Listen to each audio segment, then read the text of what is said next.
So obviously this is sort of the card dreams are made of, right? The homecoming, new arena, championship belt on the table in front of you.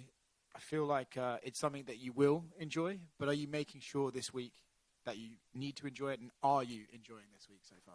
I'm enjoying myself so far, yeah. This is, as you just said, like, when I got into this sport, which is quite a long time ago now, this is what I dreamed of, is being, weeks like this week, nights like Saturday night. This is, I'm exactly where I'm supposed to be. By the way, who was sat here last? Paddy. Smells a bit strange up here. What's going on? Must be you guys. But yeah, this is, I'm looking forward to it. I'm looking forward to it very much. If, as some people are predicting, you defend the belt on Saturday and then eventually they promote it to being the undisputed belt after John walks away, do you think this one should count as a title defense? I don't really know. I mean, I'm not really focused on that right now, to be honest. I'm just focused on, all that stuff is kind of like out of my control. Like, all this political stuff with John and Stipe and the interim stuff and the defense stuff, like, I'm not really too bothered about it. I just focused on beating Curtis Blades, and that's it. As a percentage, how much harder are your hands after soaking them in the gasoline? Mate, they're like absolute stones. You know what? I seen them new gloves. They sent me some of them new gloves, and they're a lot smaller than the other ones. There's a lot less padded on them, and I just thought, you know what? I need to harden the knuckles up, and that's the only way that I know how. So I've been doing the old gypsy method of dipping them in petrol, and it's they're like rocks, mate. Yeah. Is any part of you concerned about the obvious health risks of putting your hands in petrol for Which are what? I don't know. I just feel like having a flammable liquid seep into your hands is probably going to cost you at some point. They're doing all right so far, mate. We'll find out on Saturday night, won't we? We'll find out if I get a disgusting knockout on Saturday, you better believe that half of the roster are going to be dipping the knuckles in petrol. So it'll be all good. I know, obviously, life doesn't really go past this weekend, but should you get the win this weekend, does it make sense for you to be in November in Madison Square Garden in November watching those two fight? I mean, that'll be a lot of fun. I love New York, love MSG, so that would be great. Tom, right here. Before Curtis's last fight, he said that a lot of fans and pundits kind of view him as the gatekeeper of heavyweight. Like, you can't be a contender until you face Curtis.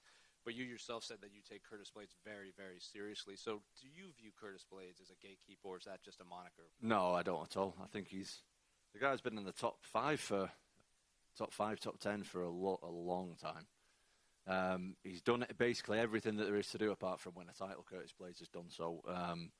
I respect him a lot. I respect what he's all about. I respect him as a person, as an athlete, everything. And I've taken him. Whatever. I have taken him very seriously in the build-up, and I am taking this fight very, very seriously. I'm not looking past him at all. Obviously, a lot of people point to your athleticism and speed as kind of what sets you apart in the heavyweight division. Do you think Curtis is that heavyweight that can match you in the athletic department? No.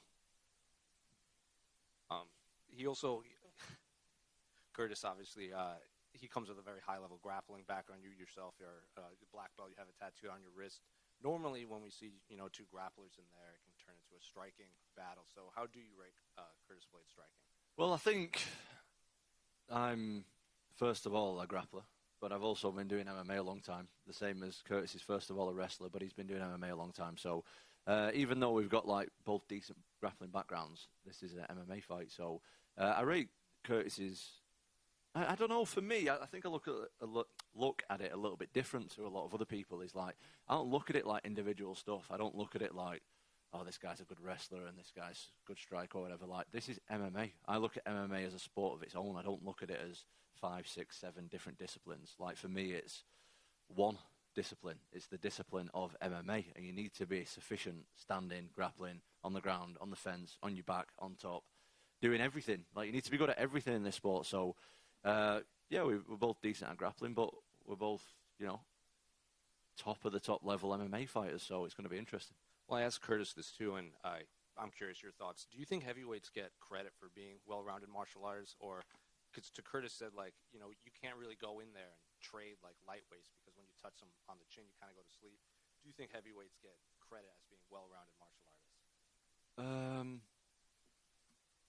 I mean, probably not. Like we're definitely getting better in terms of skill, but I think as far as guys who actually are good in all aspects of MMA, I think there's probably 7 or 8 of us who are like elite level at MMA. The other guys are more like guys who can knock you out, and that's really it. Do you know what I mean? And that's MMA's like heavyweight MMA's kind of got its own rules in that regard. At any other division, you need to be like fully skilled everywhere, whereas in the heavyweight division, it's just like there's still guys knocking around who they just need to hit you once, but they're not really great everywhere else. When Curtis fought in Denver, he said he wasn't the biggest fan of fighting at home because you're kind of being pulled in multiple directions. How has it been for you, as the champion fighting at home? Well, I've been pulled in multiple directions, but yeah, it's I mean, it's fine. Like, this is my 4th time fighting in the UK actually, and this time I'm not main event, so I'm sure Leon will be able to give you a more accurate response than I am. But I mean, there's definitely a lot of pressure. There's a lot more pressure fighting here than there is anywhere else. But I'm accustomed to the pressure at this point. Like, I'm friggin' #1 heavyweight in the world. If I can't deal with pressure now, then I'm probably doing the wrong thing with my life. So I'm all right with it. And last one for me, I don't know if you saw, but on November 1st, they're going to rule out some of the rule changes that are going to allow 12-6 elbows, and they're going to redefine what a grounded opponent is in the octagon. I'm curious, did you hear about this, and what do you make of the rule changes? I heard something about it before, but I weren't really paying attention what someone was telling me, to be honest. So I think that's pretty good. So they're letting people... What's the second one, sorry? So you need to have more than just your hands. Yeah. You can't have your elbow, your shoulder, your knee. You can't just kind of posture up with your hand. Yeah, well, I think that's a bit of a silly rule. Anyway, those two, in my opinion, they're good changes. Like, they should change them over. And I also think they should allow knees to the head on the ground as well. Well, I guess that kind of is knees to the head on the ground, no? I don't think if they're grounded. No, I think they should allow that. Yeah. John said he's going to try to appeal his previous loss to Matt Hamill because of the 12-6 is now allowed. Do you think it should be overturned to a win? Yeah, I think so. I think it's a silly rule. I don't know if you can do that like 10 years after the fact, though. Maybe, or however long ago it was. Maybe you can. I mean, we're talking about John Jones. The guy has his own rules, so maybe he can. Tom, you have the shortest average fight time in UFC history, 2 minutes 10. If you didn't already know that, now you do. Is that something that you want to keep going? You want to hold on to that mantle? I mean, it's nice to have, but it's not something I've tried to have. Do you know what I mean? Like, I always go into a fight, honestly, on the contrary to what people think, I prepare for a hard 5 rounds every time. And I see, I always get the same thing from my opponents on my opponent's team. And it's like, oh, we're going to drag him into deep water. We're going to bring him to a place he's never been before. The reason I've never been to them places before is because no one's good enough to take me yet. And that's not me being cocky. That's the reality of it. So everybody comes in and says, yeah, we're going to drag him into deep water. We're going to take him to this miserable place, blah, blah, blah. Like, brilliant. I'm prepared for it. Take me there, please, because I've never been there and I want to see how it goes myself. It's not, I'm not shying away from that at all. Like, if somebody can take me to the 3rd, 4th, 5th round in a competitive fight, fantastic. Because you've been nowhere close to seeing those rounds. And Curtis's team, they've not tried to keep anything secret. They've said that the aim of the game is to try and dominate you on the ground and split you open with elbows. But they're underestimating your incredible jiu-jitsu, aren't they? Do you feel that that would feed into an aspect of your game that has rarely been seen? I don't think they're underestimating me at all. I think that's just talk. And talk is talk and fighting's fighting. So we'll find out on Saturday. Final one from me. Has it been surreal, when you look back where you were 10 years ago to now seeing that Atherton is featuring very prominently on the UFC Embedded Fight Week? Is that crazy to see, where you're at and, where the town's at as well? Yeah, we'd love to see it. We love to see it as Atherton boys, don't we? Very, very nice. No, it's really nice, yeah. It's really, really nice. And the people love it as well. Do you know what I mean? There's not a lot happens in that town. So to be able to, and that's not me, I'm not saying anything bad. I'm not saying anything bad. If I can, bring some positive light to that, that's fantastic. Are you anticipating another mural, one that you're a bit happier with the arms? Yeah, the arms are very small. I think my arms are quite decent. And then when I seen that, I was like, whoa. And I don't know why also. I'm still confused as to why I'm dressed up as a Roman.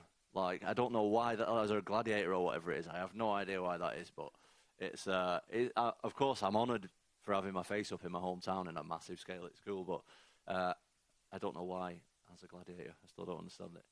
Tom, down here to your left. How was the social media detox for you going into this fight? Is the first time you've done it? Yeah, pretty good. Excuse me. Yeah, a lot better than. I mean, I still use my phone and stuff all the time, but I'm just not scrolling all day every day. I would just, to anybody who's going through any kind of, if they're feeling overwhelmed in their life, if they feel like they've got too much on or whatever, or they're feeling a bit anxious about stuff, first thing you should do, cut out social media. Try a month without it and see how you get on. Do what I did, delete the apps so you can't go back on it again. Because I was seriously addicted to scrolling. And yeah, my life is a lot better without reading hundreds of people's opinions of me every day.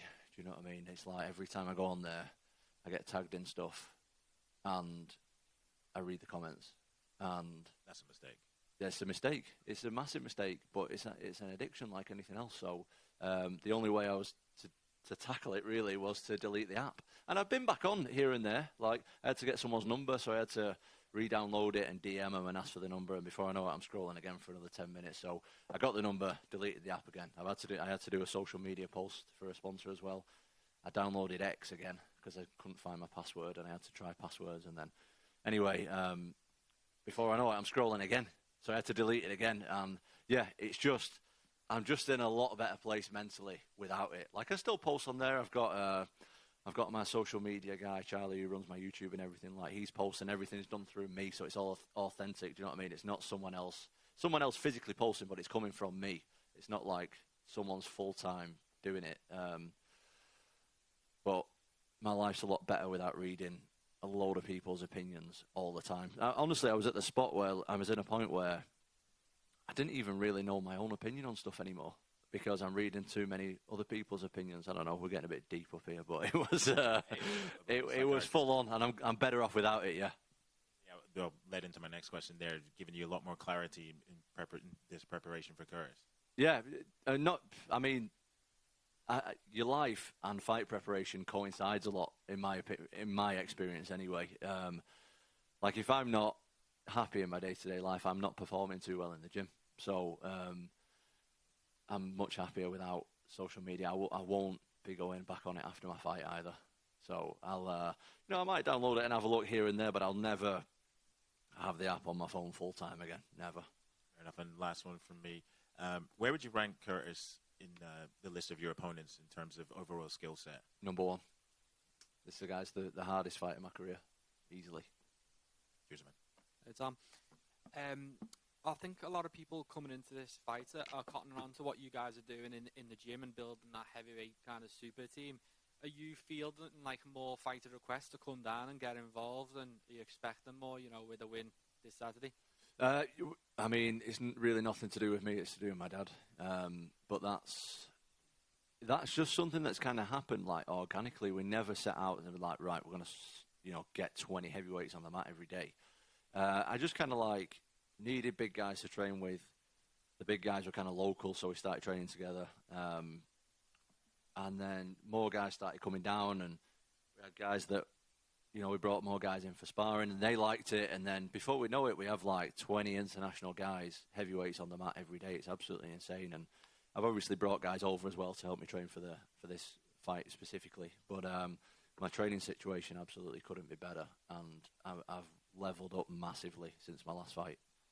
And looking back to the last fight with Curtis, after the fight you shared a beer, talking about some of your memories from that moment, did it feel like unfinished business even when you're sharing a pint with him? Yeah, absolutely. Curtis is a good guy, man. Curtis is a nice guy from my knowledge of him. And I'm sure he thinks similar to me. I don't know, I can't speak for him, but I'm definitely going to try and knock his head off his shoulders this Saturday. And I'm sure he'll say the same for me. Do you know what I mean? That's the sport. But Curtis, as a human being, from my experience at least, is a good guy. Just finally from me, the pound-for-pound debate rages on. Dana White, whenever he gets a chance, he'll tell you John Jones is the man. Other people say he's not active enough, and you're in a position to comment on that. What do you think? what is this pound for pound bullshit? It's a load of rubbish. It's like saying, it just doesn't even make sense. Like,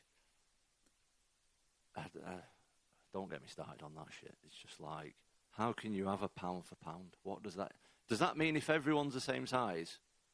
So how can you compare Demetrius Johnson's style to Brock Lesnar's style and say if they're the same? Like, they've got completely different attributes. It's like, I've got a bulldog, right? It's like saying, right, if my bulldog had a really long neck, it would win a giraffe or the bulldog. Like, it's absolute bullshit. How can you even compare it? It's a load of rubbish.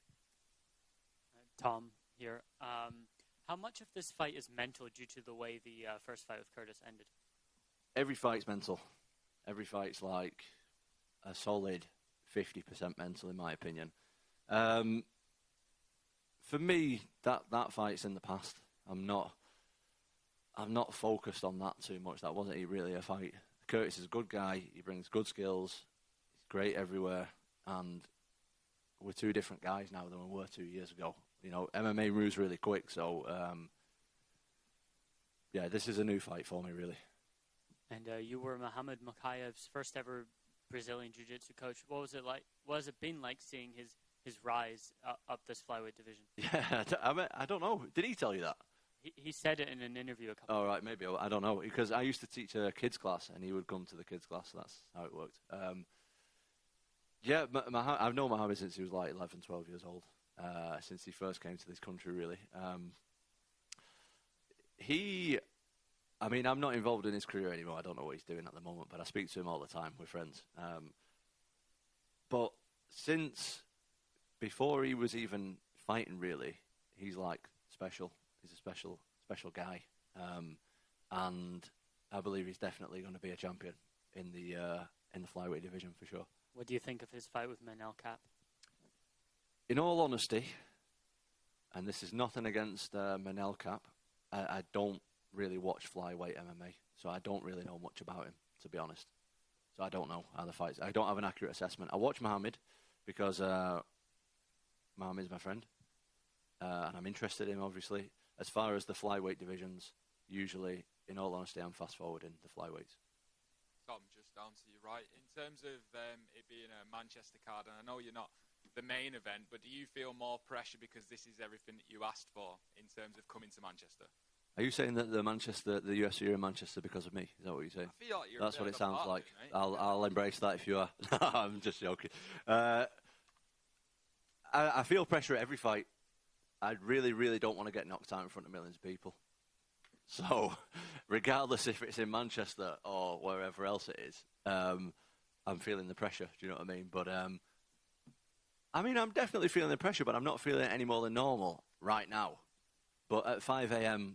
on Sunday morning, when the walls are vibrating, when I'm in the changing rooms and I can hear the crowd, maybe I'll feel different. But right now, it feels quite normal. And what would your advice be to the other fighters who are here in Manchester? What would you have them doing while they're here? To be honest, like, I've travelled quite a bit with fighting now, and you can't really enjoy the places where you go when you're fighting. Do you know what I mean? Like, you're stressed out, so you can't really enjoy it. But I was saying the other day to somebody, like, if you're coming to Manchester to like have a good time and watch a fight, I personally think it might be the best city in the world for that. Like, to show up, to go to some bars, to explore in the daytime and watch a good scrap on a weekend and then leave the day after. Probably the best city in the world, mate, in my opinion.